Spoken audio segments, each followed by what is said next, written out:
महुआ विधानसभा क्षेत्र से कांग्रेस प्रत्याशी घोषित। वर्तमान विधायक ओम प्रकाश हुल्ला को बनाया कांग्रेस प्रत्याशी। सिकराया में प्रियंका गांधी की सभा के दौरान मुख्यमंत्री अशोक गहलोत ने की थी हुल्ला को जिताकर भेजने की अपील, लेकिन स्थानीय कांग्रेस कार्यकर्ता लगातार कर रहे थे विधायक ओम प्रकाश हुल्ला को टिकट देने का विरोध। महुआ विधानसभा क्षेत्र से कांग्रेस के टिकट की दावेदारी जता रहे रामनिवास गोयल ने आखिरकार कांग्रेस पार्टी से टिकट नहीं मिलने के चलते निर्दलीय चुनाव मैदान में उतारने का फैसला करते हुए सर्व समाज की बैठक मंडावर में कस्बे में आयोजित कर श्री निर्गुण महाराज मंदिर में पूजा अर्चना कर अपने चुनावी अभियान की शुरुआत करते हुए कहा कि मैंने पिछले 40 वर्षों से कांग्रेस की सेवा की, लेकिन कांग्रेस टिकट नहीं देकर महुआ विधानसभा क्षेत्र के कार्यकर्ताओं अपमान किया है। लेकिन कोई पार्टी टिकट दे या नहीं इससे कोई फर्क नहीं पड़ता, असली टिकट तो जनता देती है। इस दौरान गोयल ने अपने समर्थकों के साथ मंडावर कस्बे में जनसंपर्क कर जनता जनार्दन का आशीर्वाद लिया।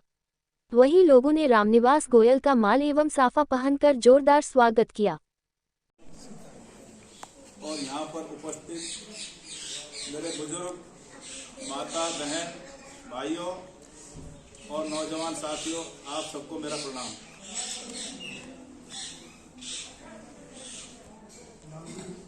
आप सभी के आशीर्वाद और सहयोग से मंडावर में यहाँ एक विकास को लेकर के हमने शुरुआत की और मुझे 2 बार मंडावर की पूरी जनता ने, सर्व समाज ने, सर्व धर्म ने 2 बार आशीर्वाद दिया और मौका दिया। मेरे से जो बन सका वो मैंने अब तक किया।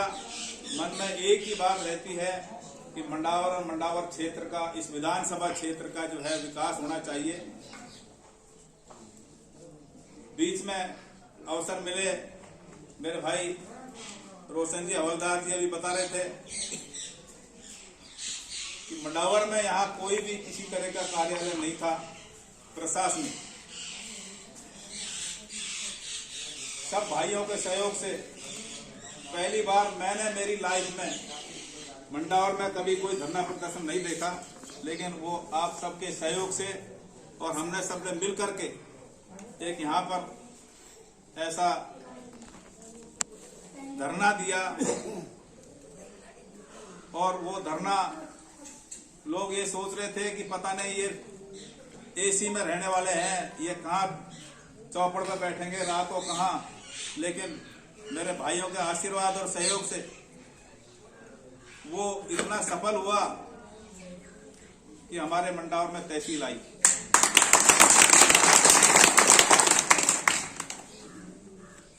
और फिर वो वहीं नहीं रुका, सब लोगों के दिमाग में, मतलब आप देखो उस धरने के टाइम पर ही इस नगर पालिका की नींव रखी जा चुकी थी।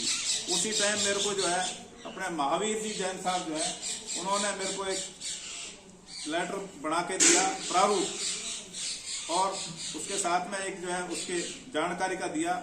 और हमने उसी टाइम से ये नगर पालिका की शुरुआत की थी। उसके तुरंत बाद पंचायत समिति को लेकर कई बार निर्णय दिए और आज उसका परिणाम है निर्गुण जी महाराज की कृपा से नगर पालिका भी हो गई और पंचायत समिति भी हो ही गई।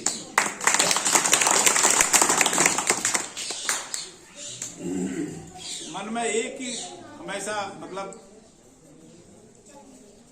अब क्या कहूं, मेरा दर्द है कि इस मंडावर क्षेत्र में कभी आज तक जो है कोई ऐसा जनप्रतिनिधि नहीं बना जो तहसील लेवल पर हो या मतलब जो है राजस्थान लेवल पर हो। कई बार यहाँ से प्रयास किए हैं, लेकिन उन प्रयासों को जो है विफल कर दिया गया। अब उम्र 69 साल की मैं चल रहा हूं। मन में एक है कि एक बार मंडावर क्षेत्र का जनप्रतिनिधि बन जाए तो हमारी आने वाली पीढ़ी का जो है रास्ता खुल जाए।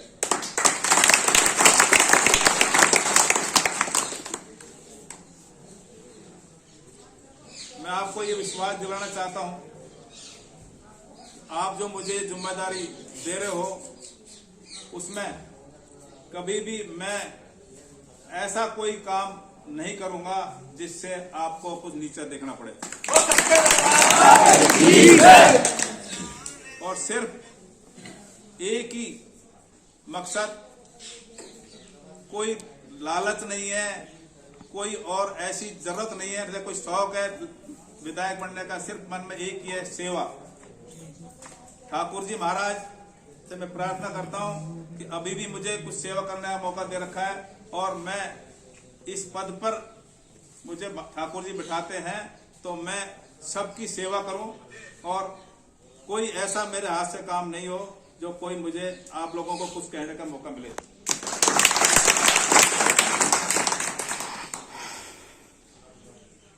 हम सब मिलकर के, मैं कुछ नहीं हूं, हम सब मिलकर के इस लड़ाई को लड़ेंगे।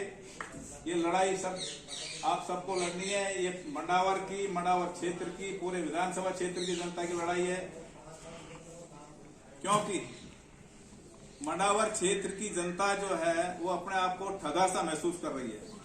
हम जहां भी जाते हैं पूरे क्षेत्र में सब जगह एक ही आवाज है, साहब किसी तरीके से जो है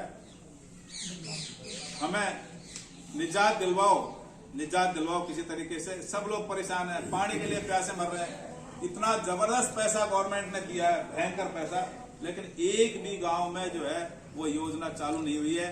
और आखिर क्या हुआ, तो भ्रष्टाचार इतना चरम पर हो गया कि उसकी वजह से जो है जो शिकायतें हुई है गवर्नमेंट ने वो काम बंद करवा दिया है।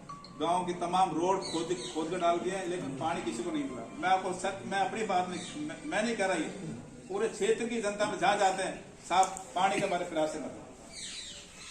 तो मैं ये कहना चाहता हूं कि ना तो पैसे की कमी है, ना संसाधनों की कमी है, केवल व्यवस्था की कमी की वजह से ये क्षेत्र का विकास नहीं हो पा रहा। नहीं तो ना बिजली की कमी है, ना पानी की कमी है। अगर ये व्यवस्था सुधर जाएगी, हम सब मिलकर के इस व्यवस्था को भी, ऐसा नहीं मैं कुछ मतलब अकेला सुधार सकता हूं, हम सब मिलकर के इस व्यवस्था को सुधारेंगे। और क्षेत्र की जनता की जो आवश्यकता है, मूलभूत सबसे पहले पानी और बिजली तक ऐसी है जिसके बिना आदमी जिंदा नहीं रह सकता। अगर पानी भी और बिजली नहीं है तो पानी निकलेगा ही नहीं आपका बिजली के बगैर। इसलिए सबसे पहले हमारी प्राथमिकता जो है सब मूलभूत सुविधाएं जो है उनके लिए करेंगे। आप